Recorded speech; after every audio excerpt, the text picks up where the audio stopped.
Oh, glória! Aleluia! Paz do Senhor Jesus, igreja! Amém! Que alegria! Eu fico muito alegre quando eu posso estar aqui. Eu quero agradecer mais uma vez a honra do convite, porque de verdade é um convite muito honroso. Enquanto nós estávamos em adoração, louvando ao Senhor, eu estava ali, eu dizia: Senhor, essa igreja, ela é uma igreja tão abençoada, porque quando nós estamos aqui, a gente sente como uma das últimas canções que foram entoadas aqui, ela nos afomenta de Deus, né? Todas as vezes eu quero dar esse testemunho, eu preciso ser fiel a esse testemunho sobre essa igreja e dizer que de todas as vezes que eu tive a oportunidade, tenho de estar aqui, eu venho aqui e no culto eu sou fomentada de uma forma como se fosse uma nova convertida, sabe? E isso é a presença do Espírito Santo de Deus nessa casa. E a presença do Espírito Santo de Deus, ela só habita nesse nível, ela só congrega nesse peso em lugares que não negociam a palavra de Deus. Então eu quero louvar a Deus pela Lagoinha Alphaville, que o Senhor mantenha em vós essa chama acesa, esse amor genuíno, como disse Paulo a Timóteo, essa fé não fingida. Deus abençoe a vida de vocês. Pastor André, é sempre bom lhe ouvir. Obrigada pela oportunidade de estar aqui. Pastora Késia, gente, Késia está magra, a maravilhosa, zero gordura. Falei para ela: se tu começar a ganhar massa agora, aquelas saradas vão chorar. Késia, eu amo sua vida, respeito demais a unção que você carrega. Todas as vezes que eu venho aqui, que você está no culto, eu fico mais corajosa, porque sua vida é tão cheia do Espírito Santo, que você é daquele tipo de mulher que não intimida pelo que carrega, mas que encoraja outras pessoas através do que você carrega. Eu discerno isso no Espírito, na virtude de Deus sobre a sua vida. Muito obrigada, viu? Deus abençoe. Glória a Deus. Feliz de estar aqui com a minha mãe. Semana passada ela estava aí por outras terras, mas ela voltou. Aleluia. Mãe, a senhora está chiquetésima. Quando ela sabe que vai vir Alphaville, o guarda-roupa dela muda completamente. Deus abençoe o Carisma. Tudo que vocês fazem, qualquer iniciativa que o Carisma tem, eu me sinto honrada em poder estar presente, porque eu sei que vai para um outro nível, né? Então Deus abençoe os ministros de louvor. Hoje o ministério de louvor que nos conduziu em adoração é do Carisma, não é isso? Eu vi que tinha um sal, um negócio assim. Deus abençoe toda essa igreja. Abra comigo a sua Bíblia no livro de Atos dos Apóstolos. Oh, aleluia! Capítulo de número 9. Livro de Atos dos Apóstolos, capítulo de número 9. Gente, eu estou tremendo. E não é frio e nem covardia. É um temor do Senhor que repousa sobre nós nessa noite.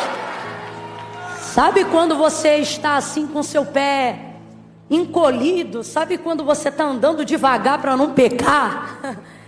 Que temor do Senhor, aleluia. Oh, aleluia. Aleluia.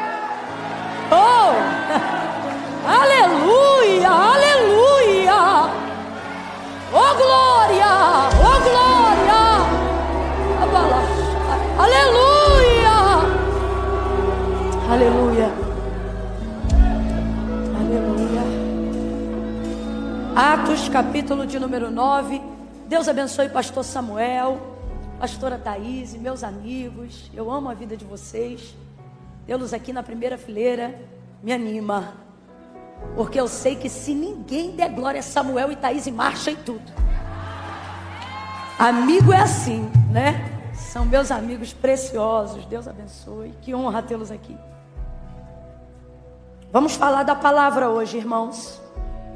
Sempre falamos, mas vamos dar mais ênfase hoje do que sempre, em razão de tudo que está sendo preparado aqui. Está sendo preparado, não sei se você está entendendo, mas nós estamos aqui num sábado à noite de apontamento para uma oportunidade que o Seminário Carisma está abrindo, que, se eu não me engano, é para esta segunda-feira que começa, não é isso? E isso me alegra muito a alma, porque nós estamos vivendo dias muito difíceis. Por exemplo, enquanto eu estava ali assentada e ouvindo o que o Espírito de Deus está para compartilhar conosco nesta noite, o Senhor falava comigo que agora mesmo, enquanto nós estamos aqui debruçando sobre a palavra de Deus, agora mesmo existem pessoas utilizando esse mesmo tempo para reescrever aquilo que você conhece como texto sagrado, excluindo, incluindo, colocando, retirando. E não são pessoas ignorantes que estão fazendo isso agora mesmo.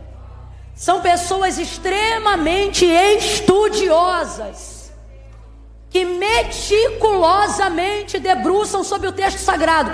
Não como alguns aqui de vez em quando vêm na igreja, mas que estão devotando a sua vida a debruçar sobre a palavra de Deus, meditando de dia e de noite, não com fé para a libertação, mas objetivando a mudança de cada texto que revela as suas trevas quando a luz se manifesta.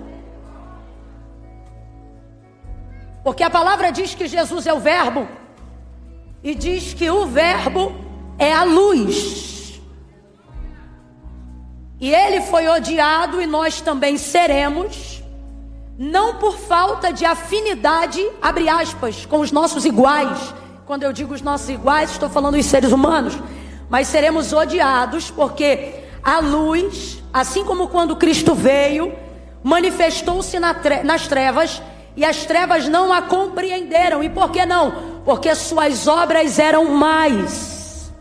Todas as vezes que a palavra de Deus é manifestada, ela lança luz, revelação, entendimento a tudo que está em trevas, a tudo que está em oculto. Então veja, porque algumas pessoas não só não concordam, mas odeiam, repelem e trabalham contra aquilo que a palavra de Deus diz, porque a palavra de Deus manifesta luz sobre as suas obras que estão nas trevas, que de acordo com a palavra de Deus são mais. Então, a fim de que suas obras não sejam manifestadas ao mundo, eles querem que haja uma mudança. Para quê? Para que não haja denúncia, para que não haja mudança de comportamento, para que não haja opinião ou oposição ao pecado. E aí eu me pergunto, o que nós estamos fazendo? Estamos dedicando o mesmo tempo ou achando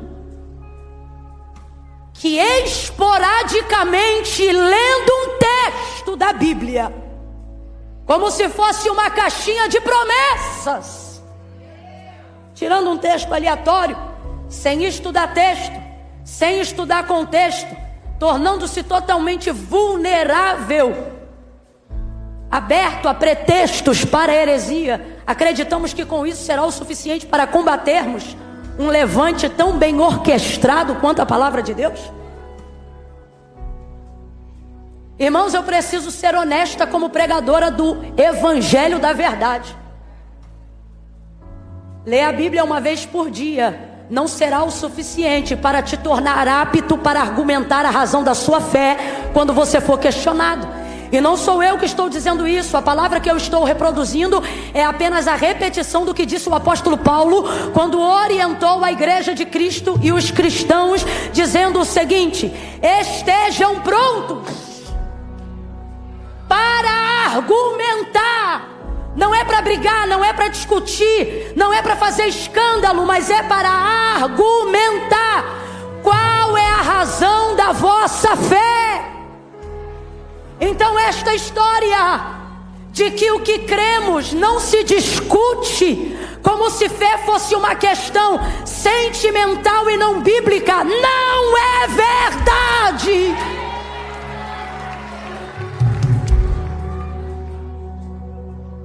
Você precisa. O que eu vou falar agora vai parecer loucura para alguns, mas Eu preciso falar porque está sendo registrado.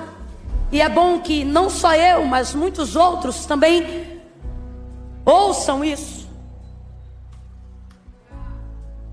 Dependendo de como você se posicionar biblicamente, e dependendo da quantidade, eu falei o quê? Eu falei o quê? Eu falei o quê?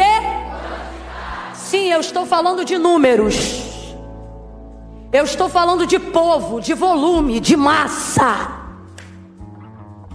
Se uma quantidade expressiva dos cristãos que preenchem a estatística do IBGE como sendo cristãos e se autodenominando cristãos, não se posicionarem, não apenas na observação esporádica, mas contínua do texto sagrado, daqui a alguns anos, a Bíblia que hoje você tem em mãos e anda livremente pela nossa nação com ela, gente, na história não há nada novo, as coisas se repetem.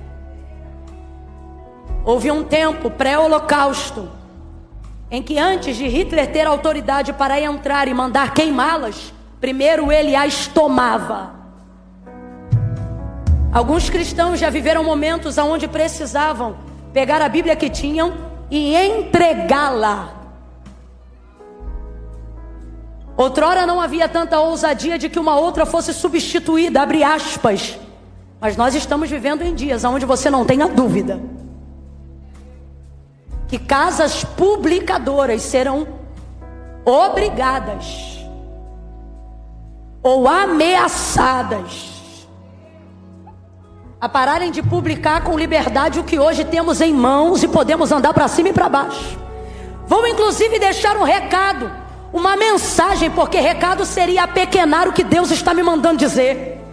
Uma mensagem à igreja brasileira: voltem a andar com a Bíblia de papel na rua. Voltem a andar com o livro nas mãos.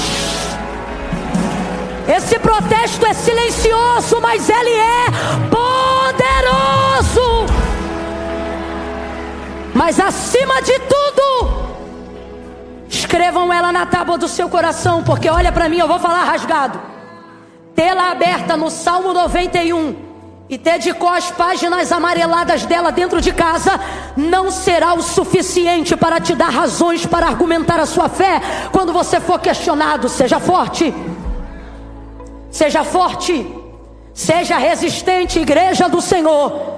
Nós não somos a força que o mundo espera, nós somos a resistência que o diabo não atropela. Resistir ao diabo e ele fugirá, e ele fugirá. O que coloca Satanás em fuga não é língua estranha.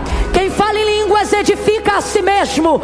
O que coloca Satanás em fuga não é patrimônio físico. Isso não o assusta em nada. As riquezas deste mundo também passam pelas suas mãos. O que coloca ele desesperado é um crente cheio da palavra.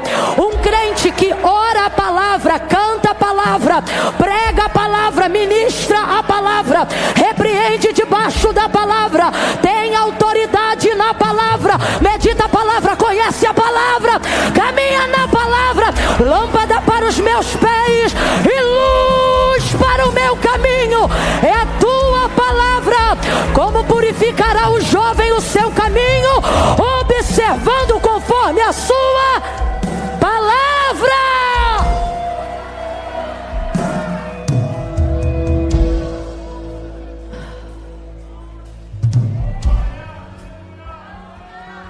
Olha para o seu irmão, que eu não vou comer esse rolo sozinha não. Olha para o seu irmão e diga assim para ele: leia a Bíblia. Diga assim: leia ela toda. Ela é um livro. Diga para ele ou para ela: leia de Gênesis a Apocalipse. Diga, e o que você não entender, estude. Leia de novo, e de novo, e de novo. Leia a Bíblia. Leia a Bíblia. Leia com o coração aberto. E que o Senhor abra diante de você a porta da revelação da palavra. Por esses dias.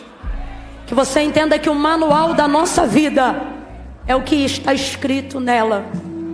Nela estão as palavras que nos conduzem à vida eterna. Jesus foi chamado de Verbo, o Verbo vivo, que se fez carne. O que é verbo? O que é verbo? O que é verbo? Não diga que você conhece Jesus se você não lê a sua palavra. E para você que não gosta desse tipo de palavra, eu preciso dizer isso porque eu vi que esses dias um amigo evangelista fez uma postagem tranquila, nada demais. Ele disse para que aqueles que ministram a palavra, que façam com cuidado e estudem, para que não venham compartilhar erros, multiplicando assim ignorâncias. O que há de errado nessa expressão? Nada, mas porque ela é associativa ao que Deus diz. Rapidamente houve um levante nos comentários dizendo assim: eu acho que o mais importante é orar. Se o crente estiver cheio de unção, nada disso importa. E coisas desse tipo que só manifestam a ignorância de quem não lê e de quem não sabe o poder que há nelas. Inclusive, as orações destes que acham que oram muito não são respondidas. E não é porque esse amigo postou isto, ou porque eu estou dizendo, mas é porque ela mesma adverte, falando sobre isso e dizendo: pedis, não recebeis. Por que pedir mal? E por que vocês pedem mal? Ele diz: porque vocês não conhecem a Escritura e nem o poder que há nelas. Então nós estamos vivendo em dias de muita ignorância. Oséias 4:6, eu vou ler Atos 9. Oséias 4:6, o que está escrito lá? Meu povo está destruído, porque lhes faltou oração, templo, sacrifício, oferta, ovelha, culto. Meu povo está sendo destruído, porque lhes faltou conhecimento. Faltou conhecimento. Se você não buscar o conhecimento de Deus, não importa quantas horas de oração você dedique, se você orar fora da palavra, não haverá resposta. E aquele que se aproxima de Deus não pode pedir como se não esperasse alguma coisa. Porque diz assim o autor da carta aos Hebreus: é necessário que todo aquele que se aproxima de Deus creia que Ele existe e que Ele é galardoador daqueles que o buscam. Eu vou ler Atos 9, mas é que eu não podia perder a oportunidade. Nós vamos continuar nesse tema de dizer que segunda-feira uma oportunidade se abre de inscrição para você começar. Ah, Camila, mas eu não organizei meu horário. Pois organize depois da matrícula. Coloque a sua inscrição ou o curso como prioridade e encaixe os outros horários depois. Coloque a palavra em primeiro lugar, que é o único lugar que ela deve estar. Faça isso. Não brinca não, irmãos. Não brinca não. Você sabe por quê? Satanás tentava Jesus quando foi conduzido pelo Espírito ao deserto, dizendo assim para ele: porque está escrito. Diga para mim, responda: o diabo conhece a Bíblia, sim ou não? Conhece mais do que eu e você, sim ou não? Ele sabe o que está escrito. E quando ele quer desviar um crente, ele não aparece de chifre e cauda. Ele aparece usando os textos, fazendo sua mente ficar confusa. E somente a mente de quem fica confusa? A mente de quem só viveu decoreba e não estudou. Vou falar rasgado. Isso aqui é uma verdade. Olha o que ele dizia: porque está escrito. Mas olha como Jesus respondia: mas também está escrito. Olha para quem está do teu lado e diga: você tem que ter o também. O que é o também? Eu não sei só o que eles usam para dissuadir a minha fé. Eu sei o que eu posso usar para argumentar contra o engodo do maligno. Está te faltando um também.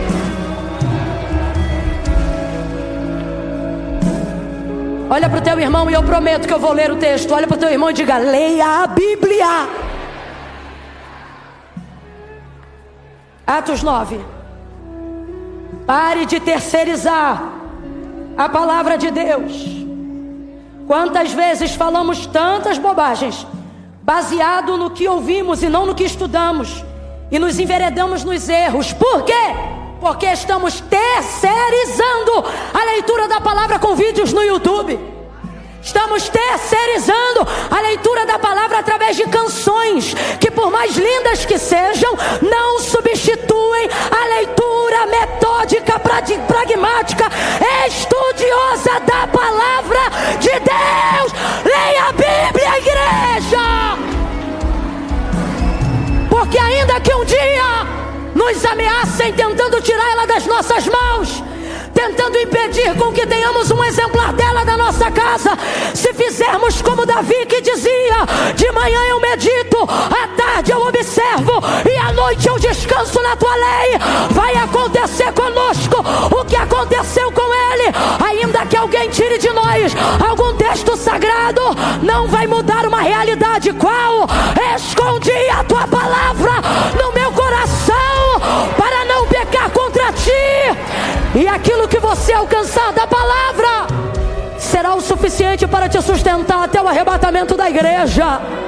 Será o suficiente para te ensinar a argumentar qual é a razão da vossa fé. Eu estou querendo parar, mas o Espírito de Deus está movendo aqui. E o que Ele está dizendo é: igreja, até quando vocês vão deixar aqueles que mal conhecem a nossa cultura, aqueles que mal conhecem a nossa realidade, aqueles que não sabem nada sobre as Sagradas Escrituras, falarem e intervirem como se conhecessem a Bíblia? São desviados, apostatados, pecadores não arrependidos, que vivem por aí falando: ah, mas está escrito assim, está escrito assim. Eu nunca vi isso ou aquilo na Bíblia. Está na hora da igreja abrir a boca e dizer: nunca viu, porque você só leu o que te convinha, e usar o que disse Jesus quando confrontou Satanás no deserto. Mas também está escrito. Argumenta, igreja, argumenta, igreja, vai pra cima com a palavra, igreja. Mas também, oh meu Deus, olha de novo para esse crente, diga para ele: leia a Bíblia.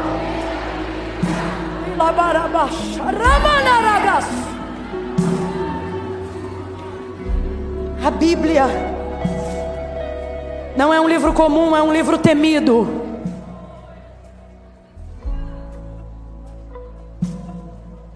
Você tem uma espada cortante nas mãos. Não tente espiritualizar o que você precisa estudar. Eu vou repetir, porque se você não gravar mais nada do que eu falar daqui para frente, isso aqui já vai ser o suficiente. Não tente espiritualizar o que você precisa estudar. Os comentários da rede desse meu colega diziam: tenha que orar, tenha que jejuar, tenha que isso ou que aquilo. Aí eu não aguento, eu tenho que ir lá em Oséias de novo. Eu não aguento. Eu não aguento, porque minhas palavras são falhas, mas a dele não. Ó, Oséias 6, há um convite do profeta dizendo: vinde e tornemos para o Senhor, porque Ele nos despedaçou, mas nos sarará, fez a ferida, mas a ligará. Ele está falando isso aqui. Agora, uma das coisas que me admira no texto é o versículo 6 do capítulo 6, que diz assim: pois misericórdia quero e não sacrifício, e o conhecimento de Deus mais do que os holocaustos. Versículo 3: conheçamos e prossigamos em conhecer ao Senhor. Como a alva será a sua saída, ele virá a nós como a chuva seródia que rega a terra. Abra comigo a sua boca sem preguiça e diga conhecimento. Diga conhecimento de Deus. É isso. Então não tente espiritualizar o que você tem preguiça de estudar. Estude. E aí, através desses comentários eu vi, porque nenhum deles era de ímpios, todos eles eram de crentes. Eu disse, meu Deus, quanta ignorância. Aí eu me lembro de uma frase de Tozer, aonde perguntaram para ele: o que é mais importante, orar ou ler a Bíblia? E ele respondeu dizendo: é a mesma coisa de perguntar para um pássaro qual asa é mais importante para ele voar, se a direita ou se a esquerda. Compreendeu? Compreendeu? Leia a palavra de Deus. Ela vai tornar suas orações eficazes, seus louvores poderosos, porque tudo está fundamentado nela. Quem entendeu, diga amém. Olha de novo para o teu irmão e diz: leia a Bíblia.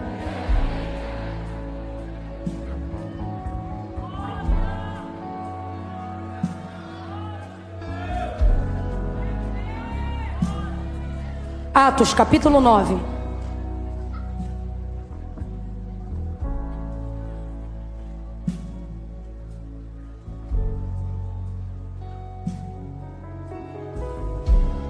Você nem para me ajudar, dá um glória aí para me tirar desse constrangimento. Isso.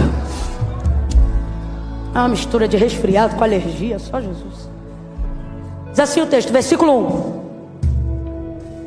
Saulo, respirando ainda ameaças e mortes contra os discípulos do Senhor, dirigiu-se ao sumo sacerdote e pediu-lhe cartas para as sinagogas de Damasco, a fim de que se encontrassem alguns daquela seita, quer homens ou quer mulheres, os conduzissem presos a Jerusalém.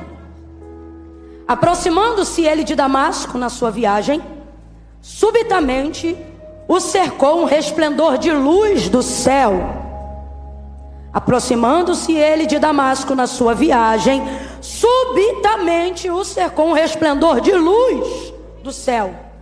E caindo por terra, ouviu uma voz que lhe dizia: Saulo, Saulo, por que me persegues?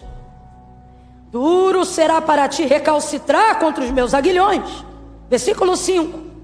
E ele disse: quem és, Senhor?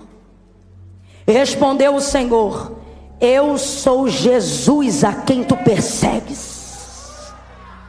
Agora levanta-te e entra na cidade, e lá te será dito o que te convém fazer.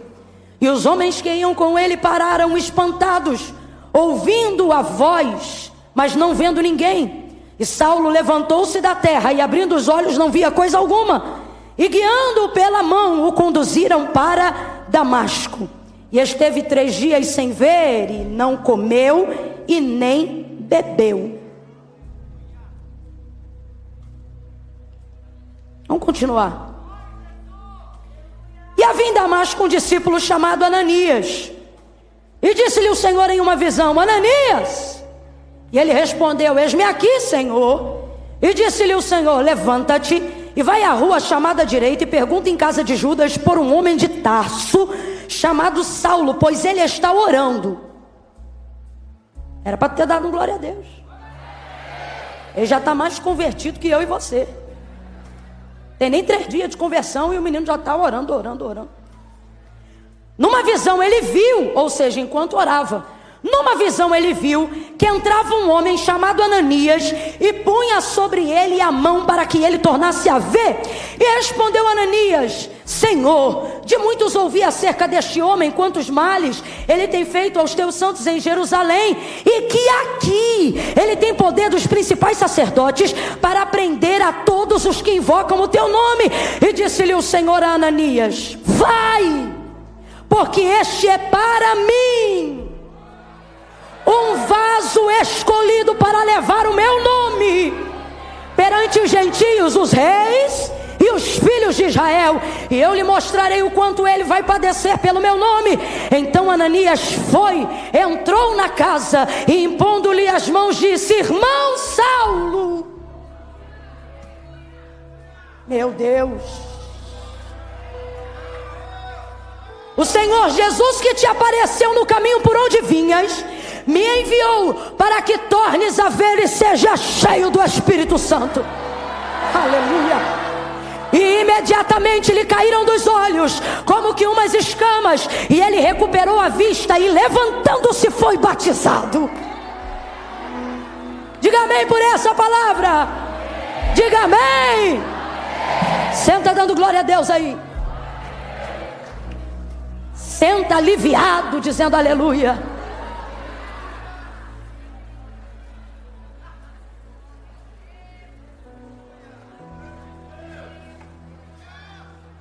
E vocês não reclamam de estar sentando só agora não, porque dá uma olhada lá para trás.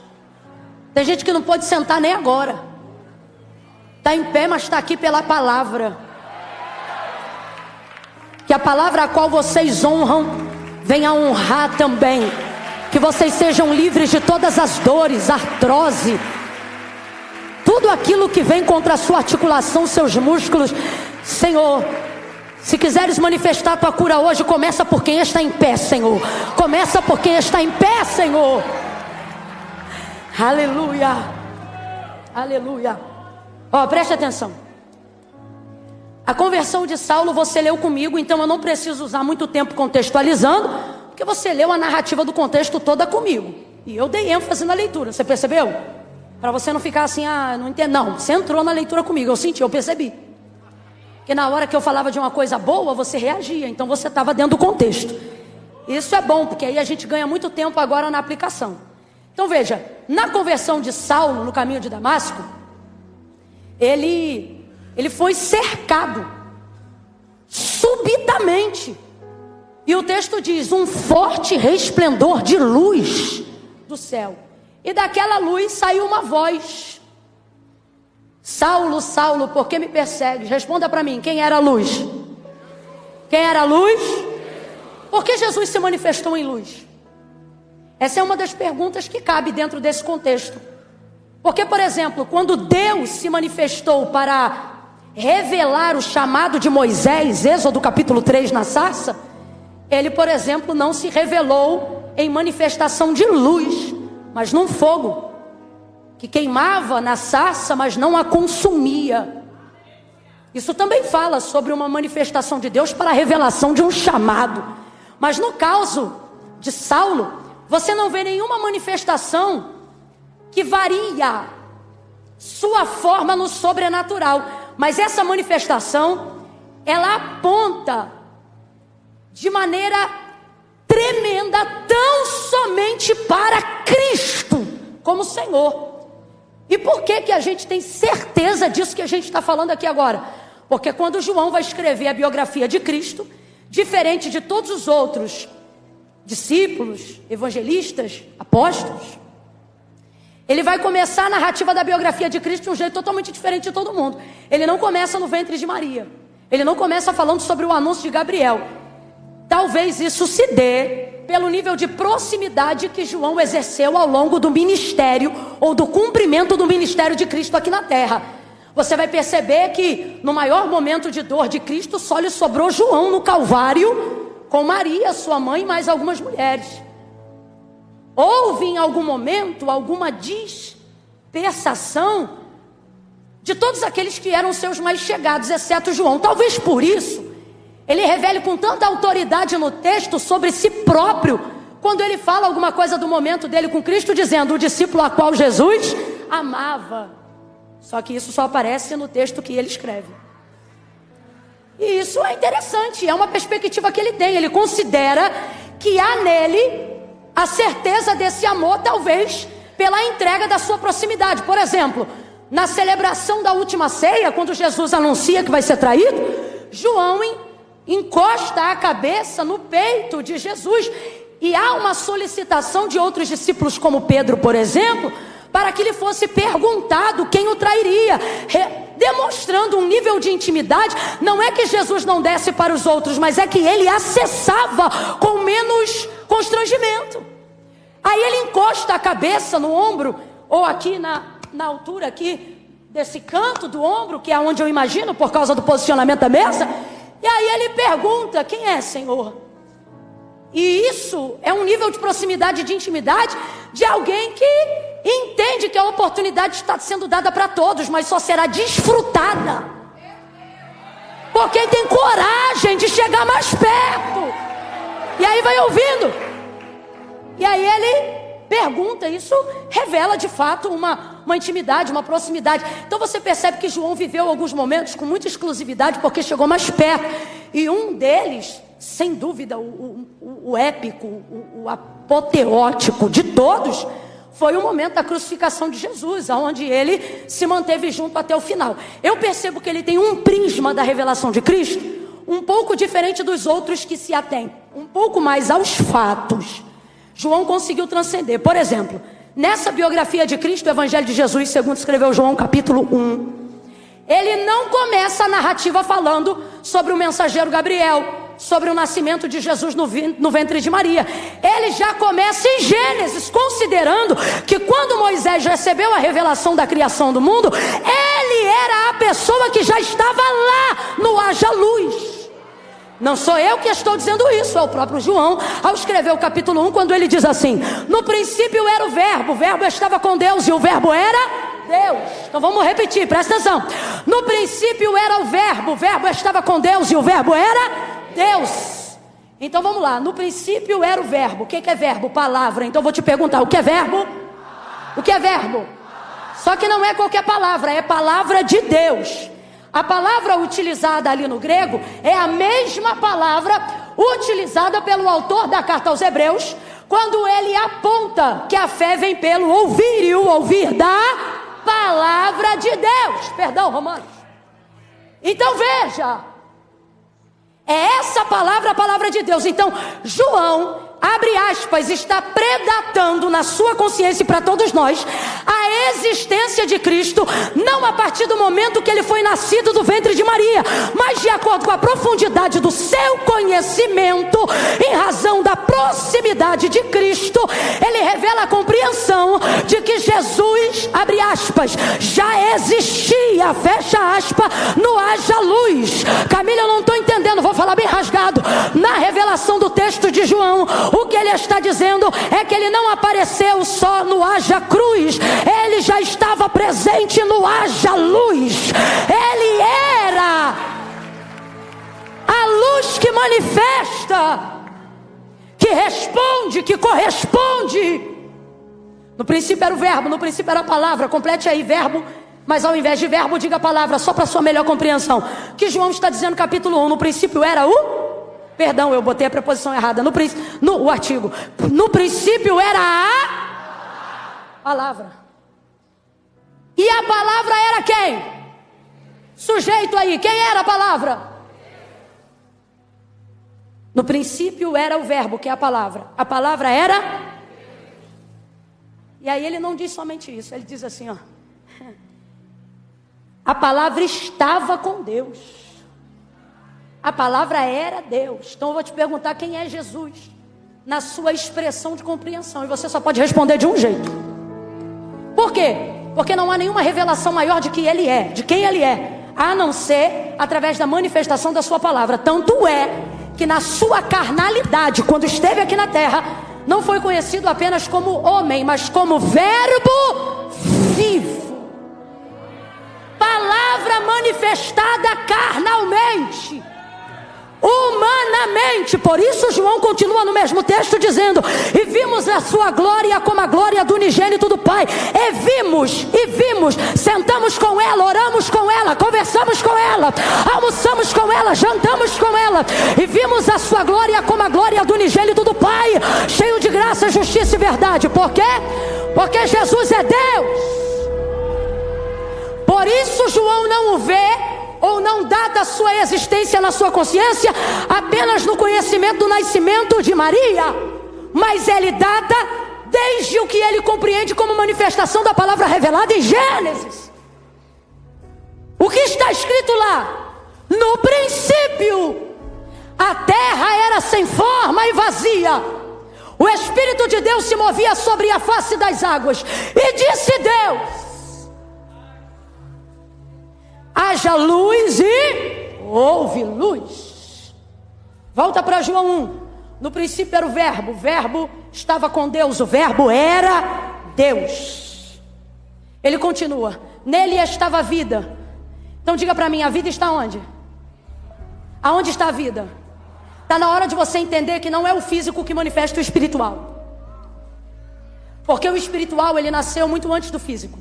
É por isso, inclusive, que Deus é Espírito. O que a palavra de Deus diz sobre Deus? Que Deus é? Não foi a terra que disse ao Espírito: manifeste a luz. Foi o Espírito que manifestou a sua palavra e disse ao nada: haja luz. E houve luz. Sabe quando você vai dar crédito ao que está escrito aqui? Quando você compreender que não é o comportamento do físico que manifesta a palavra, mas é o comportamento no espiritual que muda o comportamento físico habitual e cotidiano. Não sou eu que movo ela, é ela que me move. A oração de um pregador genuíno não pode ser apenas: Deus, me usa na tua palavra. Mas quando você crê que a palavra de Deus é viva, sabe como é que você ora? Deus, que a tua palavra me use. Porque o que Deus adverte sobre ela? A palavra de Deus é viva. Palavra de Deus é viva. Isso não é poesia, isso é realidade. Enquanto você achar que isso é filosofia, essas palavras vão ser como a leitura de qualquer outro livro. Mas quando você compreende que essas palavras manifestaram vida e organização sobre o universo, você então começa a compreender que a leitura dela, a vivência dela, manifesta, altera, transforma toda e qualquer realidade de caos e de trevas a seu redor. Pelo que, Camila? Pelo que eu sinto? Não, pelo que nela está escrito, e eu sempre digo isso.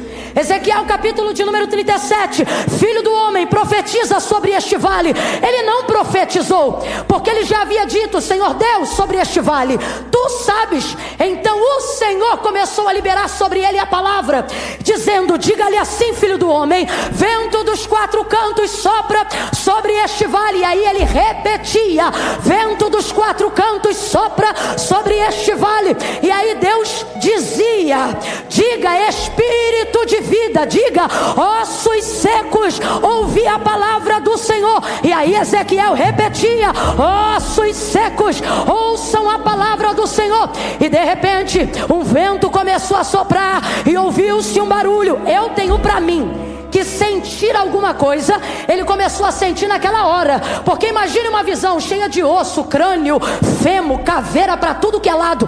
Daqui a pouco você não sabe o que é pior, se é o escuro de nada se mexendo, ou se é cada osso procurando um osso e um barulho, e de repente um monte de esqueleto se levantando ao seu redor. Eu ouso dizer que muito provavelmente o que ele deve ter sentido de início não foi esperança, mas foi medo, porque num vale escuro, o texto diz: e a mão do Senhor me tomou, me levou e me deixou. O cara está sozinho, apenas ouvindo uma voz. E sabe o que é maravilhoso? Não precisa mesmo de mão, não precisa mesmo de presença física. Se tiver a palavra atravessa o medo, a palavra atravessa as impossibilidades, a palavra consola, a palavra sustenta, a palavra levanta, a palavra reage, a palavra comove, a palavra levanta um exército seco e caído. E ele tão somente repetia, e de repente um barulho começou começou a se ouvir no meio do vale, e era osso se juntando a seu osso. E agora eu vejo um Ezequiel animado. É Deus falando e ele repetindo com ousadia. É Deus falando e ele reproduzindo a voz que manifesta o futuro. É Deus falando e ele dizendo: e porém em vós nervo, e porém em vós carne, e porém em vós tendões, e porém em vós espírito de vida. Espírito de vida, e vocês viverão.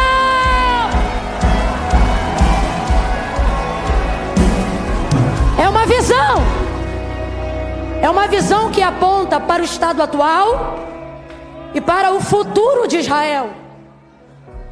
Tudo isso vai acontecer na visão a partir do momento que Ezequiel começa a repetir e a manifestar a palavra de Deus, independente do que ele sente. Por quê? Porque quem conhece a Bíblia não manifesta sentimento, manifesta o que a Bíblia diz. Eu não estou dizendo que você não sente, eu só estou dizendo que você não dá voz aos sentimentos que neutralizam a sua fé. Crente, quando sente medo na hora que está orando, não para de orar, começa a gritar. Vou perceber. Abre o olho, levanta. Quem aqui já começou uma oração de joelho e terminou em pé? Marchando. E alguém pensa, que ousadia. E você diz, não, isso aqui é reação diante do medo. Se eu continuasse de olho fechado, eu ia ficar oprimida. E aí levanta, reage. Manifestação da palavra. Tudo isso se deu pela manifestação da palavra. Camila, o que tem a ver isso com Atos 9? Tudo. Você vai entender isso aqui. Deus não aparece para Saulo. Jesus não aparece para Saulo para o seu momento de conversão de nenhuma outra forma senão num forte resplendor de luz. Volta para Gênesis 1. No princípio era o verbo estava com Deus, no princípio a terra era sem forma e vazia. O Espírito de Deus se movia sobre a face das... Se movia, mas não fazia nada. Eu já disse isso da última vez que eu estive aqui, mas vou repetir para levar-nos ao caminho que Deus abriu para nós hoje. O Espírito de Deus se movia sobre a face das águas, mas não realizava nada, não operava nada. Enquanto o Espírito de Deus, não é das trevas, não é de Satanás, é o Espírito de Deus, se movia sobre a face das águas, ele realizava alguma coisa? Mas é o Espírito de Deus. Mas ele fazia alguma coisa? Não. Ele não realizava nada, ele não trouxe à existência nada. Eu não sou contra mover, pelo contrário. Eu sou quase que uma expressão do mover. Se tem uma pessoa, irmão, que tem prazer no mover, Deus é minha testemunha. Olha, eu já fiz coisa que eu só não preciso te contar, porque tu já deve ter visto na internet. De marchar, de ir, de vir, mover. E o mover pode ser de Deus, porque o texto diz que o mover era do Espírito de... mas não realizava nada. Por quê? Porque pode ser mover e pode ser de Deus. Mas é um princípio, está em Gênesis. Pode ser mover e pode ser de Deus. Só que o mover não tem poder transformador. Mover, escute isso. Mover aqui não manifesta a palavra. Não manifesta. Ó. Deus está movendo sobre o abismo das águas, mas não realiza nada. E é o Espírito de... mas não está fazendo, não realiza, não opera, não dá comando, não transforma. Quando é que começa a reagir? Verso 3. E disse Deus. Agora diga para mim com inteligência, vem para cá. Pode esse Deus, detentor de todo o poder, fazer tudo o que existe e vemos que passou a existir em Gênesis 1? Pode ele num pensamento ter manifestado tudo se quisesse, sim ou não? Ele poderia com uma respiração ter criado tudo? Ou sem que expressasse nada, apenas um pensamento poderia ter feito tudo existir imediatamente de uma vez só, sim ou não? Mas ele operou assim? Porque essa é uma das características do Deus que nós servimos. O meio pelo qual ele opera é também o meio pelo qual ele se move. Não, você vai entender isso aqui. O teu Deus, ele não te ensina a fazer o que ele não faz. Ele dá exemplo te ensinando. O que ele está querendo dizer para mim e para você, e nós sabemos disso, é que de fato ele poderia ter feito existir tudo que existe e tudo que há com a força de um pensamento ou sem força nenhuma. Só que o meio pelo qual ele quer que nós nos movamos é o mesmo meio pelo qual ele se move. E como ele se move? Ele só se move quando a sua palavra é manifestada. Ele só reage quando a sua palavra é declarada. Mover é muito bom, língua estranha é muito bom, marcha é muito bom, mas o que transforma é a palavra, o que manifesta a vida é a palavra.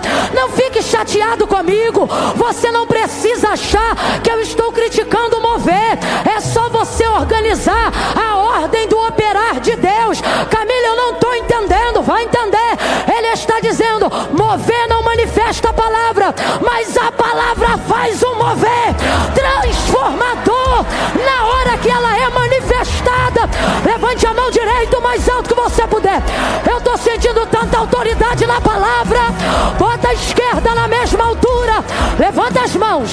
Eu vou contar de 1 a 3. No 3 você vai impor as mãos sobre alguém e vai dizer para esta pessoa: o que você espera está na palavra. É 1, é 2, é 3. Diga: o que você espera está na palavra. Manifesta a palavra, manifesta a palavra, pregue a palavra, cante a palavra, ore a palavra, louve a palavra, celebre a palavra. E vai haver ruído no vale, vai haver barulho no vale, vai haver luz no meio das trevas, vai haver conversão. É palavra.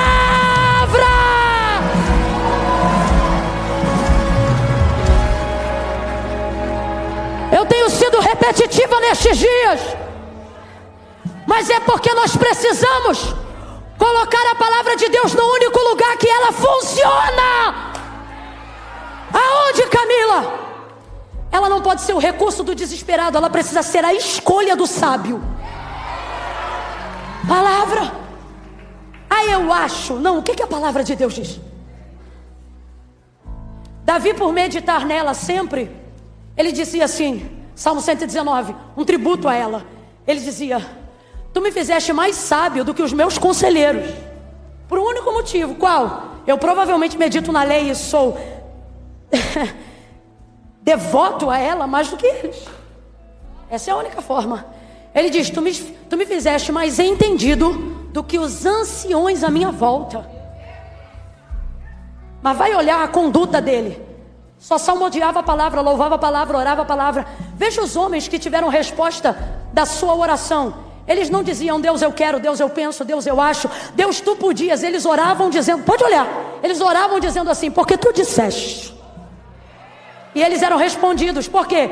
Porque o meio pelo qual Deus se move é o mesmo meio pelo qual Ele opera.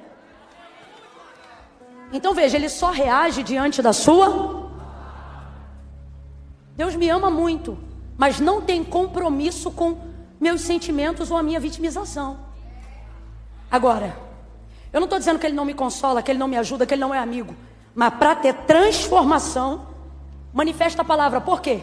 Porque Ele não tem obrigação de ser fiel a mim, mas a palavra de Deus me garante que Ele é fiel a ela. Então quando eu coloco diante dEle, não o que eu quero, mas o que Ele me garantiu, aí acontece com a gente o que aconteceu com ele e Moisés. Ele dizendo: Moisés, vou destruir o povo, tira o teu povo de diante dos meus olhos. E Moisés dizendo para ele: meu povo não, porque quando tu me disseste, vai libertar o meu povo, o que ele está dizendo? Tu não me disse que o povo era meu, tu disseste que o povo era teu. Moisés, nós vamos começar uma nova geração agora a partir de você. E como que vai ficar o que tu disseste a Abraão? Aí eu te pergunto, para quem conhece a narrativa, Deus destruiu o povo ali naquela hora? Mas Moisés ficou colocando diante de Deus: Deus, tem pena, tem piedade. Oh Deus, poxa vida. Não, olha que ele. Senhor, o que vão dizer as nações que te ouviram dizer que tu faria este povo herdar a terra que jurou a seus pais que lhes daria? Parece que eu vejo Deus assim: Agora veja, Deus já sabia disso tudo, sim ou não? Vamos aqui louvar a sua grandeza. Deus já sabia disso tudo, sim ou não? Deus, na verdade, está provando a liderança de Moisés. Não porque ele se esqueceu, mas porque um bom líder precisa se lembrar do que Deus... E foi assim que a presença de Deus caminhou com Moisés até a entrada, ou até o dia de sua morte. Manifesta a palavra. Manifesta a... Quando você manifesta a palavra, você acumula energia. Quando você lê, quando você lê, quando você sabe o que Deus liberou para a sua vida, você acumula energia. Para quê?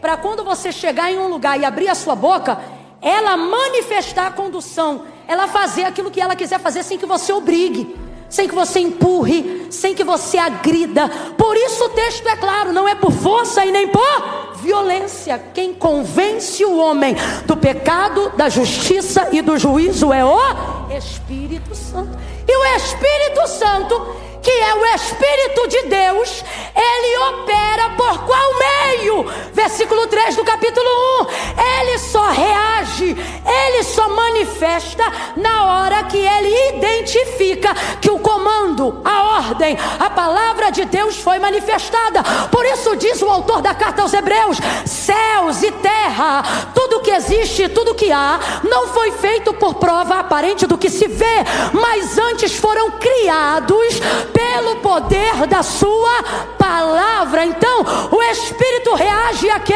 O Espírito reage à palavra. Ele não tem obrigação e nem comprometimento imediato de reagir às minhas emoções, mas através de mim, se eu manifestar a palavra, ele se manifesta pela palavra de Deus. Por isso a necessidade de conhecimento do que Deus disse. Quando eu leio a Bíblia, eu não leio só para me sentir bem. Eu preciso ler para conhecer qual é a vontade de Deus. Mesmo sabendo que ela é boa, perfeita e agradável, eu só vou conseguir acessá-la se eu ler as palavras que me conduzem até ela. Quando eu leio a Bíblia, eu não posso ler a Bíblia como uma caixinha de promessa, como qualquer texto aleatório, esperando um conforto. Não, eu preciso ler a Bíblia para compreender de que forma Deus deseja que eu vive, para que quando Ele quiser se manifestar, sua palavra em minha boca seja verdade, e assim o seu nome seja glorificado em tudo aquilo que eu falar em nome dEle. Porque o Senhor apareceu para Saulo em luz.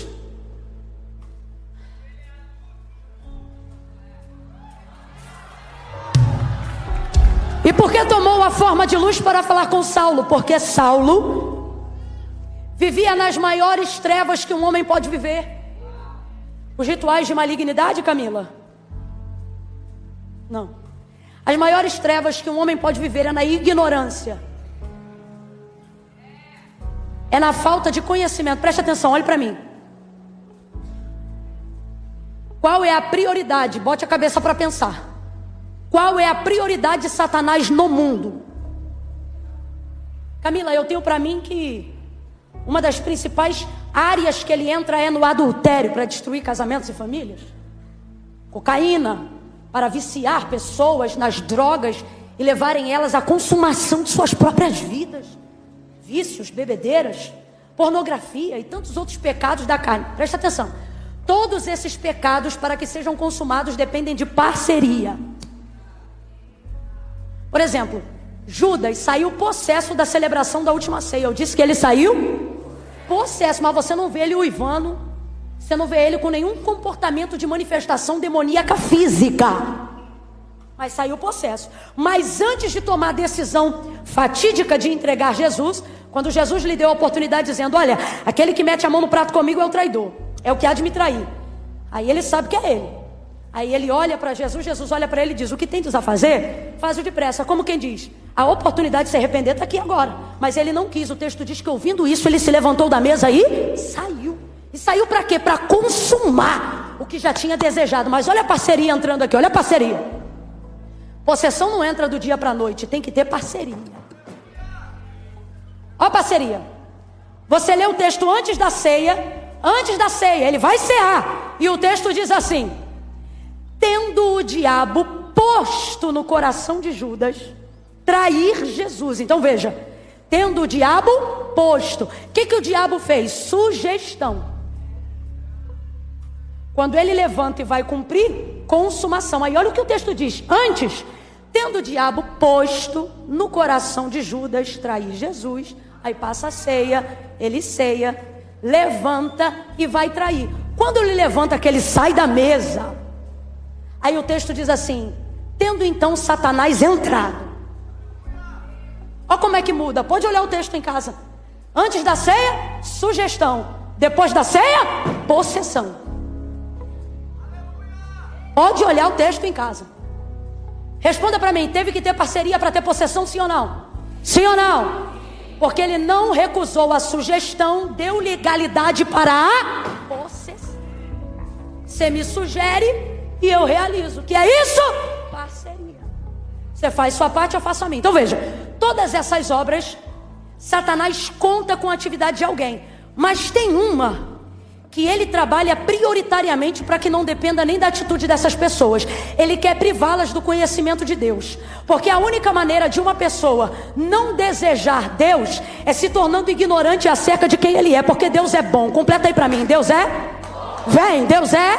Quem aqui não gosta do que é bom? O salmista convida-nos a conhecer a Deus dizendo assim: provai e vede que o Senhor é bom.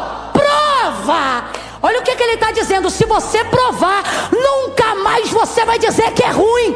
Prova que tu vai ver que ele é bom. Então aonde é a atuação de Satanás? Impedir com que você faça a degustação. Por quê? Porque aí você fica ignorante no conhecimento de quem Deus é. Aí vamos lá. A Bíblia revela qual é a prioridade do trabalho do diabo. Qual é a prioridade do trabalho dele? E o príncipe deste século. Colocou neles vício? Ensinou eles o que é pornografia?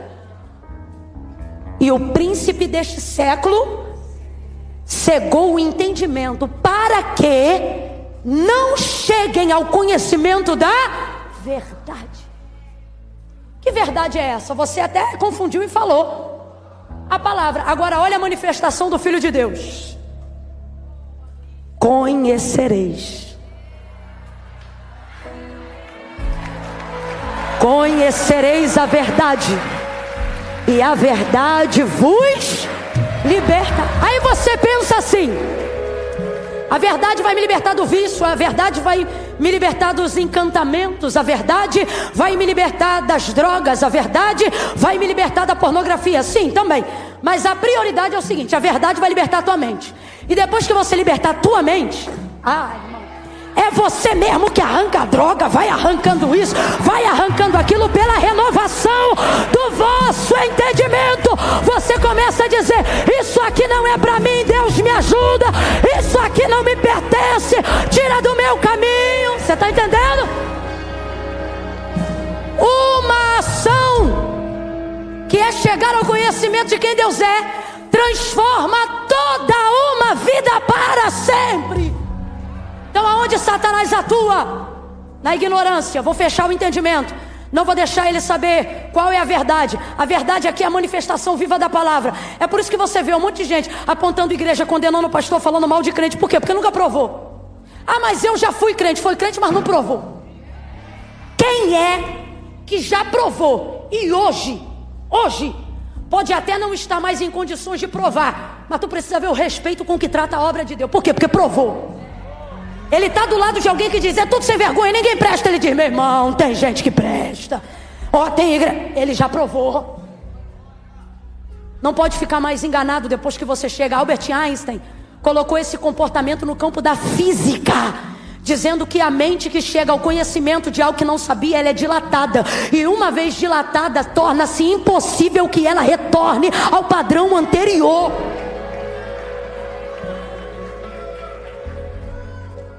Por que o Senhor aparece em luz, subitamente cercando Saulo? Para manifestar-lhe as trevas da sua ignorância. Por que falamos ignorância? Porque o problema de Saulo é só um: ele não persegue o evangelho por acreditar que o evangelho mereça perseguição, mas por ele acreditar que o evangelho é uma seita e Jesus não passa de um charlatão. Então veja como Paulo se assemelha a nós quando o assunto é ignorância. Ele não faz o que é errado porque quer errar, mas ele faz o que é errado porque acredita piamente que está fazendo a coisa. É o maior nível de arrogância que nos leva a pecar. Não é perceber que erramos, mas é achar que somos capazes de acertar em tudo. O Saulo só está nesse sanhaço aí de agora porque ele acha que evangelho é seita e Jesus é um charlatão. E por quê? Porque ele ouviu Jesus da boca dos sumos sacerdotes, ele ouviu Jesus da boca dos príncipes. De quem ele ouviu? Ele ouviu Jesus de Roma, ele ouviu Jesus de quem falava mal. Ele nunca provou.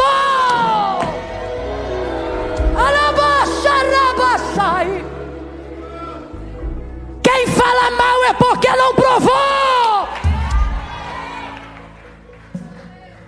E ele segue a cartilha. É isso, é isso. Minha avó, se estivesse viva, dizia: é gente que se emprenha pelo ouvido, gera uma opinião e um comportamento de alguém por causa do que ouviu. Mas olha que interessante, tudo que ele ouviu fez com que Jesus o encontrasse, provavelmente para atender o clamor da igreja. Porque a igreja que anda com Cristo não dá para imaginar. Olha aqui para mim, deixa eles ouvirem isso no seco, só isso aqui no seco. A igreja que anda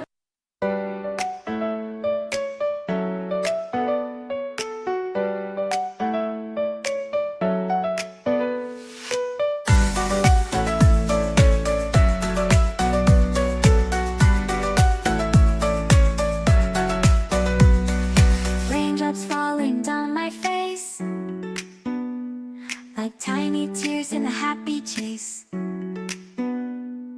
Hopping through the puddle sea, colors dancing wild and free.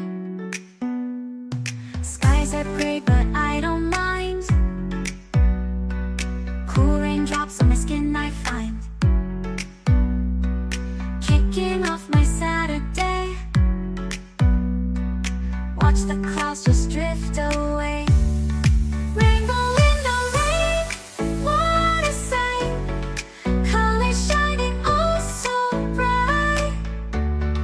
Dancing in the streets so bright. Everything will be alright.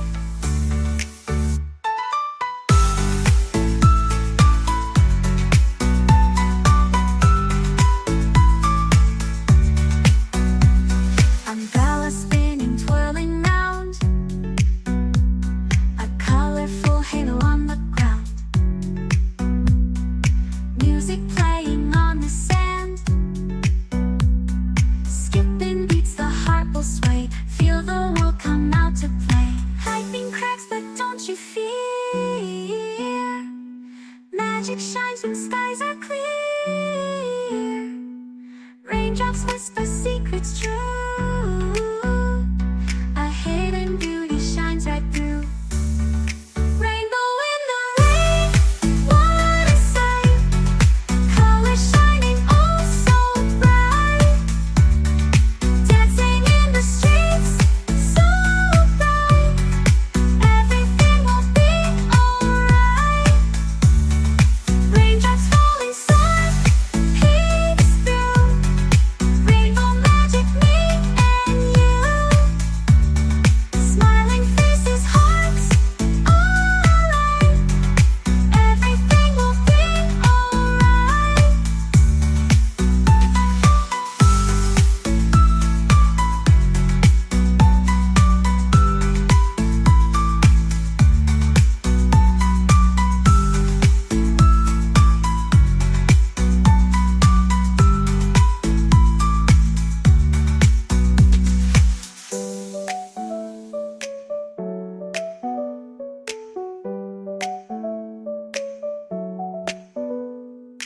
Raindrops falling, sun peeks through. Rainbow magic, me and you. Smiling faces, hearts alight. Everything will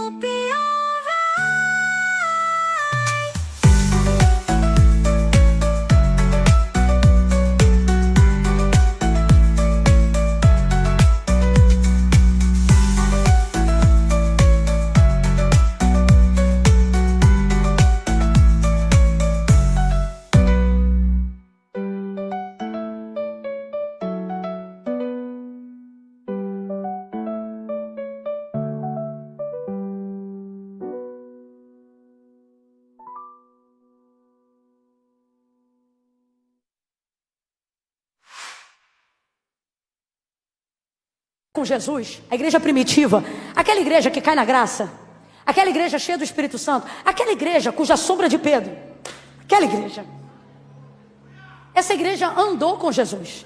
Eu estou falando de líderes que foram mentorados 3 anos e meio diretamente pela pessoa de Cristo.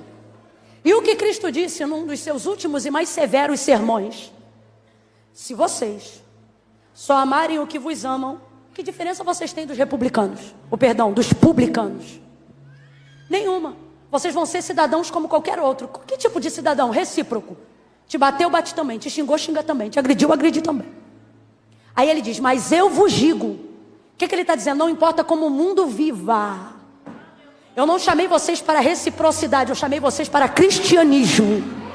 Aí veja, ele diz assim: portanto eu vos digo. Esse portanto significa, não importa como o mundo haja, eu vos digo: amai os que vos odeiam, orai pelos que vos perseguem. Paulo era quem? Ele era conhecido como um grande o quê? A igreja sabe que ele é um dos maiores perseguidores. Essa igreja está reunindo-se em oração para dizer: mata ele? Você consegue imaginar a igreja primitiva dizendo: Deus, tu não está vendo o que a gente está passando? Rebenta com ele e mostra que tu é Deus, porque é assim que a igreja atual quer orar. Olha a oração, olha o ensino. Se vocês fizerem assim, vocês são iguais. Mas eu vos digo: orai pelos que vos perseguem, amai os que vos. Imagina a igreja vivendo a maior perseguição, reunindo para orar. Eu não consigo ver essa igreja dizendo: mata ele. Eu não consigo ver um Pedro que negou Jesus 3 vezes, orando para dizer: mata os perseguidores. Não, eu acho que ele olha para ele, porque quem tem consciência da sua redenção, quem sabe da onde Deus te tirou, sabe que Deus tira qualquer um da onde estiver. Se você não crê que Jesus salva o mais vil pecador, é porque você ainda não teve uma noção plena de onde foi que Deus te tirou. Ele disse: eu não consigo imaginar Pedro orando e dizendo: mata os perseguidores. Não, eu tenho para mim que a oração da igreja primitiva, sou eu que estou falando, baseada no que Jesus ensinou, haja vista que eles estão colhendo do Espírito, seja: salva Jesus. E sabe por que eu sinto isso? Porque o nome mais conhecido de Saulo não era Saulo, mas era sua variação para o romano, que era o quê? Paulo. Mas quando Jesus encontrou-se com ele, não chamou de Paulo, chamou de... que é a variação do seu nome para o hebraico, que na verdade é Shaul, que significa o quê? Saul, que significa o quê? Pedido foste a Deus. Aí eu vejo Jesus chegando para esse camarada e dizendo assim para ele: Shaul, Shaul. Se você estivesse lendo o Novo Testamento no grego, você ia ler assim: Shaul, Shaul. Essa frase, essas palavras estariam escritas em hebraico. E se a gente fosse traduzir diretamente para o português, seria Saul, Saul, na raiz da sua expressão. Saul, Saul. Então Jesus não está apenas reproduzindo o pedido foste a Deus, mas está repetindo isso 2 vezes. Pedido foste a Deus. Vou parafrasear: por que está salvando ele, Jesus? Pedido foste a Deus. A pergunta que você tem que fazer, haja vista que a igreja estava crescendo, é: que tipo de oração a igreja fazia? Uma igreja como aquela, que tipo de pedidos essa igreja apresentava? Aí Ananias vai dizer: de muitos ouvi. Aí Deus o interrompe, dizendo... o interrompe não, o argumenta, dizendo: vai, porque ele é pra... Eu não vim aqui saber quem ele é na boca dos outros. Eu vim aqui para te dizer quem ele é na minha boca. Você está entendendo o que a palavra de Deus está manifestando aqui? A palavra de Deus vai converter a vida de um homem, trazendo a ele o conhecimento de quem Deus é, através da manifestação de luz. E naquela luz Jesus vai dizer, quando ele pergunta: quem és, Senhor? Ele vai responder: eu sou Jesus, a quem tu persegues. Agora responda: ele chegou ao conhecimento de quem era Jesus na primeira pessoa, sim ou não? Sim ou não? Sim, analise o texto, sim. É o próprio, Jesus não está dizendo, diga que sou eu na boca de um profeta, não. Jesus está encontrando ele e está dizendo, eu sou Jesus. Então vou perguntar de novo, Saulo está conhecendo Jesus sem intermediários, sim ou não? Está conhecendo ele na primeira pessoa, sim ou não? Quando você conhece ele por intermediários, você precisa de mais tempo. Mas quando você se relaciona diretamente com ele, um encontro basta. Um encontro basta. Rendido ao chão, Jesus não lhe despediu assim, mas disse, levanta-te. Porque na presença de Deus, o seco já passou, já pode voltar. Para a gente fechar junto. Camila, depois que você falar isso, você prega mais 10 minutos. É isso mesmo. 10 tá bom. Levanta-te. Faz um som aí de quem está se levantando. Que som é esse, Camila? É o som forte que você vai fazer agora. Levantando isso.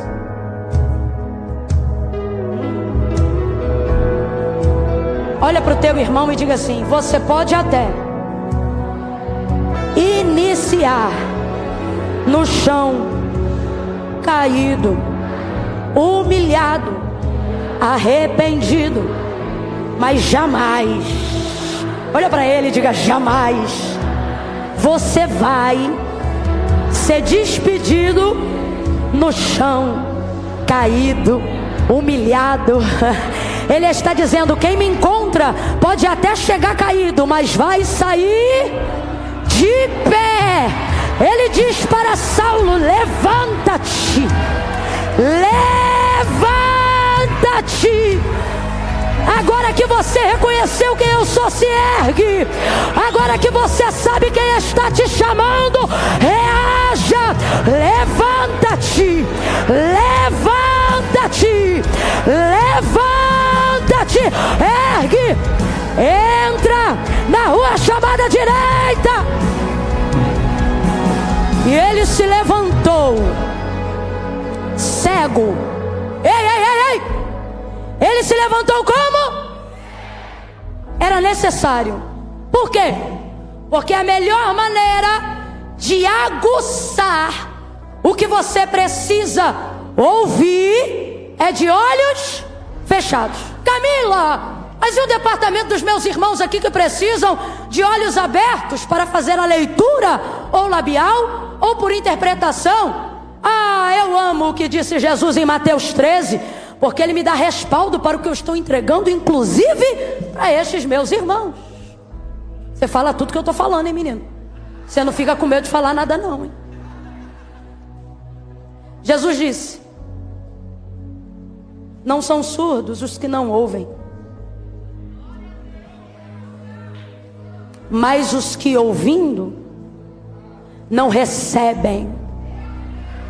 Então o que Jesus está dizendo? Que a aceitação da sua palavra não vem pelo volume de uma voz, mas pela obediência do que lhe foi ordenado. Para Deus, não escuta mais quem ouve, mas escuta melhor quem entendendo obedece, se submete. Foi o que fez Paulo, submetido completamente ao senhorio de Cristo, rendeu-se. Ele disse, levanta-te e entra em Damasco. Cego sem nada a ver, cego sem nada a ver, aguçou a sua audição, porque a fé vem pelo e o ouvir. Enquanto ele ora, Deus mostra para ele um homem chamado Ananias. E Ananias está em casa morrendo de medo. E Deus diz assim, Ananias, vai até ele, procura na rua direita, entra em casa de Judas. Um homem chamado Saulo está te esperando. Que Saulo? Aquele que tem carta para prender gente como eu? Pois é. É impressionante. Para cumprir a palavra, Deus dá teu nome até para quem outrora era teu adversário. Olha. Senhor de muitos eu ouvi, vai, porque ele é para mim. Ananias obedece. Quando ele chega na casa onde Saulo estava, olha isso, poucos momentos antes dessa hora, ele está argumentando com Deus, dizendo: Senhor, ele é um perseguidor, ele tortura, ele prende, ele tem cartas de autorização. Mas depois de ouvir a palavra, ele entra na casa dizendo: irmão, há um pouquinho de senso de humor aqui. Camila, eu não estou entendendo, isso aqui não está no sermão, mas cabe.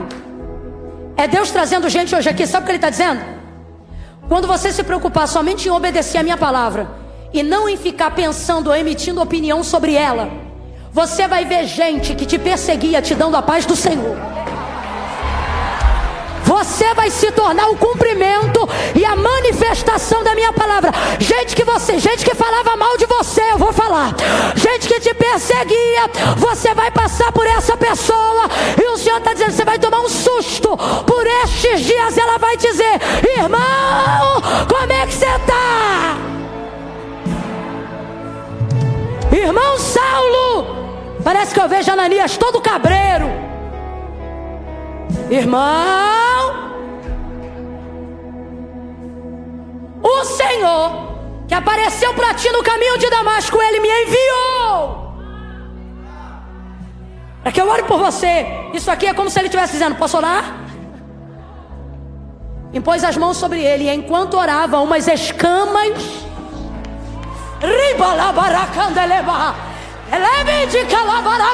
sai.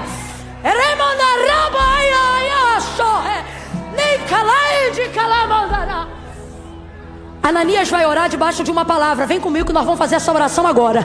Ananias vai orar debaixo de uma, porque a palavra de Deus para ele foi: vai lá, procura na rua direita, em casa de Judas, por um homem chamado Saulo, e ora por ele.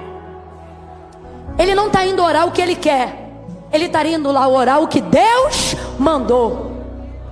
Enquanto ele ora, o que isso significa? Enquanto ele faz o que Deus, as escamas, como se fosse escama, começa a sair dos olhos do homem, e ele passa a enxergar. Depois de 3 dias cego, sua vista é recuperada.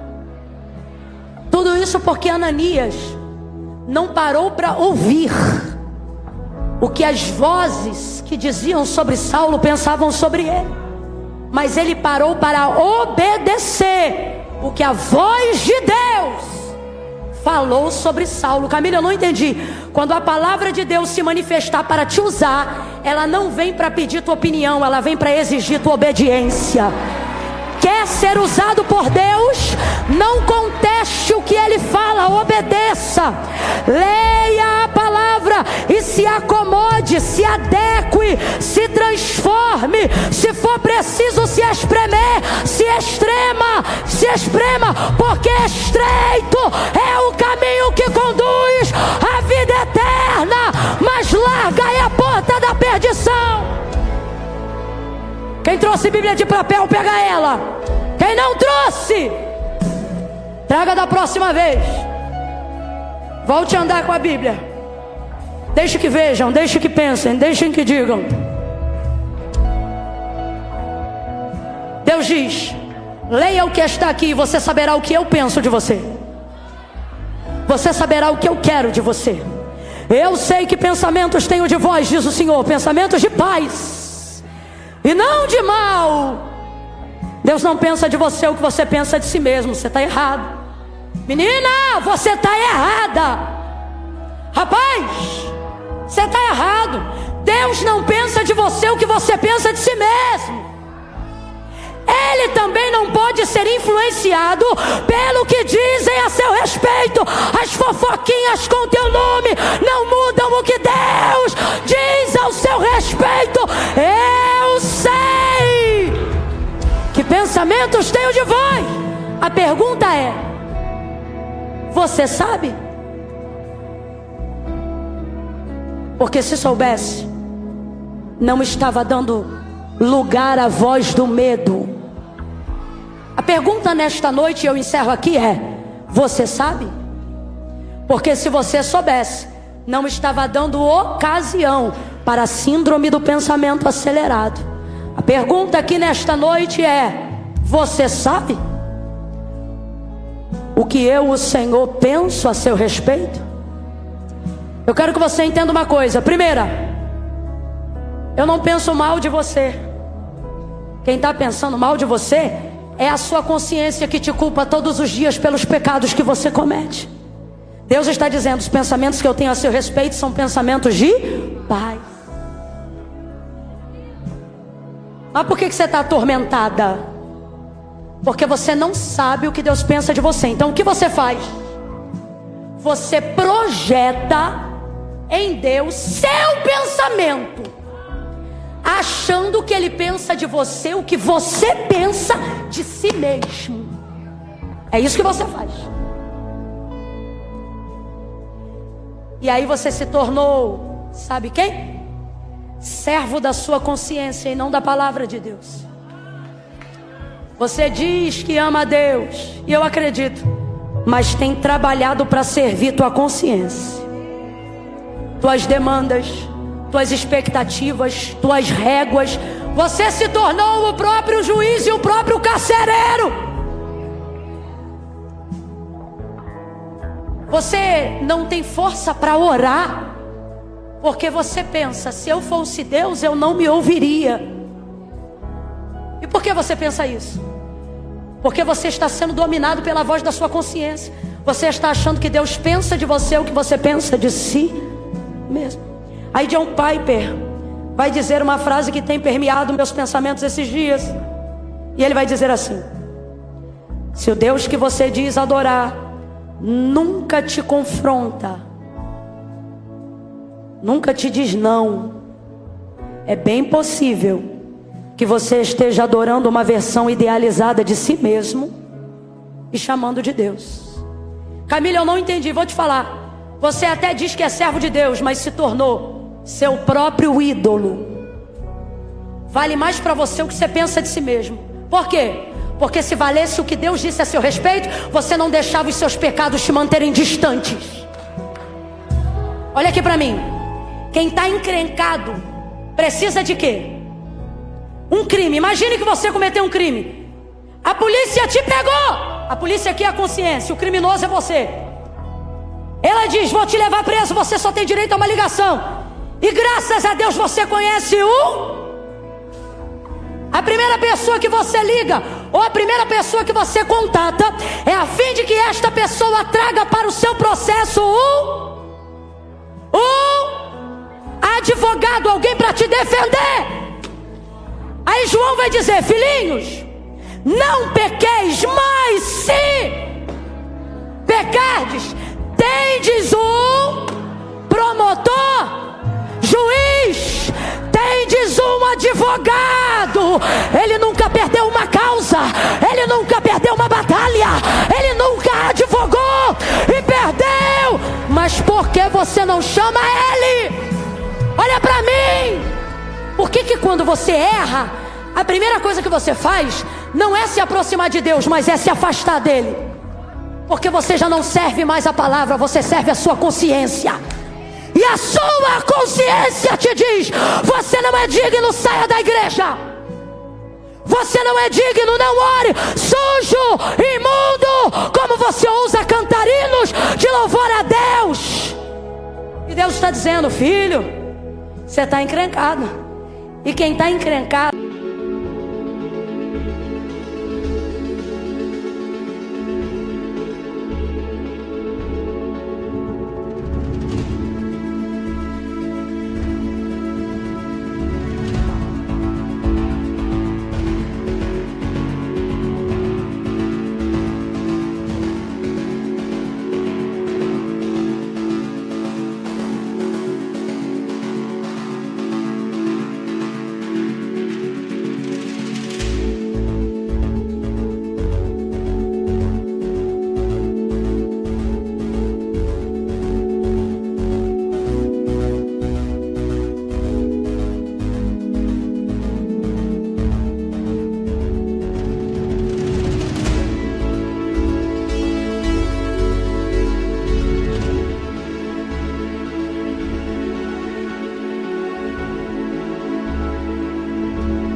ligado precisa ligar.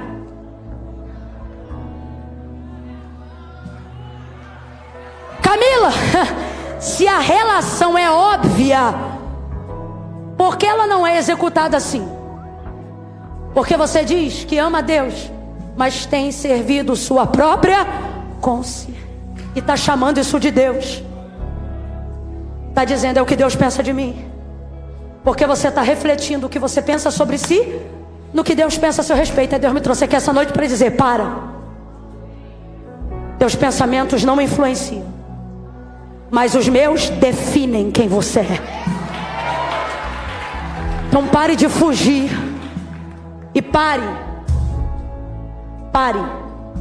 de dar ouvidos hoje a vozes que não reproduzem o que Deus pensa a seu respeito. Olha para mim: Camila, mas eu não me sinto assim.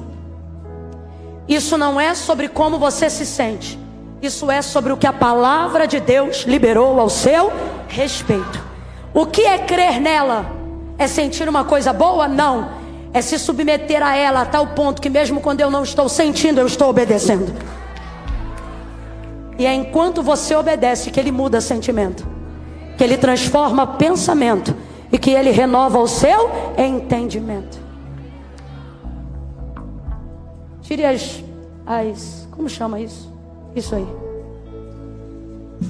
Os corredores vão ser liberados agora. Vou contar de 1 a 3. No 3, a gente sabe cantar uma canção cujo refrão, eu acho maravilhoso o jeito que Deus opera. Sempre que a gente vem aqui, a gente termina num Pentecoste, né? Mas olha, a gente não vai terminar hoje com mover, mas com uma palavra que vai transformar. É por isso que eu vou pedir para eles, se eles sabem cantar uma canção, que o refrão dela, eu não sei nem se é o refrão. Ai meu Deus, eu sei que tem uma parte dela que diz assim: aquieta minha alma, faz meu coração ouvir tua voz, me chama para perto. Sabe, a gente sabe essa música? A gente, você sabe que são vocês, né? Como é que é o refrão dessa música? Alguém lembra? Ah, é isso mesmo? Essa música tem uma revelação bíblica incrível. Ó, porque na verdade eu descobri que tudo que eu preciso está em ti. Ó, mas meu coração é teimoso demais pra ti. Por quê? Por causa da consciência. Sei que depender é como viver perigosamente, mas eu preciso acreditar e confiar. No que eu penso de mim? No que você diz. Isso é fácil? Não é não.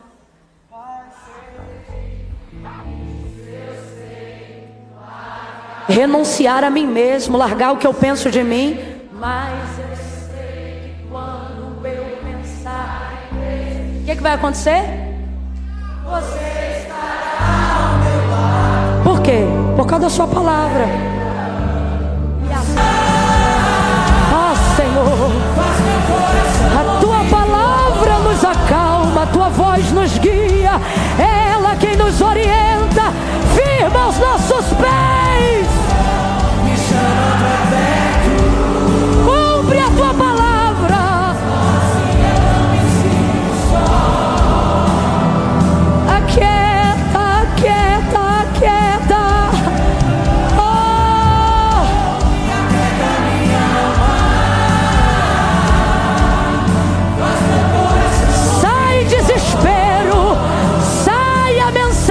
De desgraça, bondade e misericórdia me seguirão todos os dias da minha vida, e habitarei na casa do Senhor por longos dias. Cumpre a tua palavra, glorifica o teu nome. Segura, segura, segura. Troca de novo, troca de novo. Cadê o que eu tava?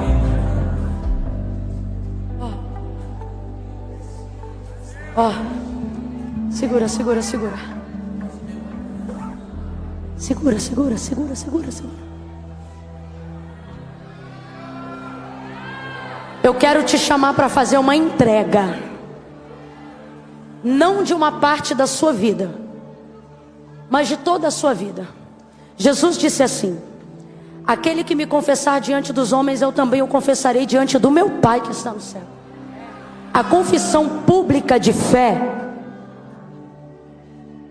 ela é necessária. Se tudo que você ouviu aqui, você não só crê, mas demonstra uma fé verdadeira em obediência, você precisa confessar. Porque a palavra de Deus garante dizendo assim: aquele que crê e confessar será salvo. Camila, mas e se Jesus voltar essa madrugada antes do meu batismo? Você vai subir junto com a igreja. Porque aquele ladrão do Calvário também não teve tempo. E Jesus entende sobre o tempo. Camila, mas como é que eu faço? Eu tenho um monte de coisa para resolver na minha vida. Eu também tenho na minha. Mas foi o próprio Jesus que disse: ora, sem mim? Camila, então como é que eu faço? Eu tenho uma situação para resolver. Vem você e teu rolo.